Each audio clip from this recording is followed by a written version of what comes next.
चार संस्कृत में श्लोक कहै छै। दुर्जनस्य सर्पस्य वरं सर्पना दुर्जनस्य सर्प दस्यति काले दुर्जनस्य पव्यते। दुर्जन मनुष्य जे होइ छै से अहाँके बार बार झगड़ा करत, बार बार हटि जायत, बार बार फिर आबि कऽ अहाँसँ मिलत, फिर ओ दुर्जन गीतोमे कहने छै आओर ई चाणक्यके सेहो श्लोकमे छै। दुर्जन मनुष्य जे छै से ओहिसँ नीक होइ छै सर्प, काल अयला पर डसै छै। लेकिन दुर्जन अहाँके बार बार झगड़ा करत, बार बार लड़ाइ करत, फेर सलाह करत, ओकर ई लक्षण होइ छै।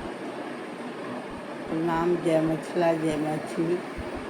केहन लागल हमर खिस्सा कहानी कॉमेडी सब, एना करैत रहब। एखन हमर किछु तबियत अस्वस्थ अइ, बैसल रहै छी, नहि मोन लगैए तऽ की करू, टाइम पास कहुना कऽ कऽ लै छी।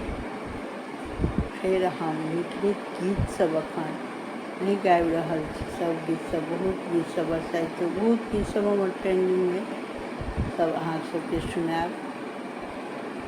और जय मिथिला, जय मैथिली। मिथिलाके नाम रोशन करै जाइए, मिथिलाके नाम आगू बढ़ए, एहिके हमर सबके अभिलाषा अइ जे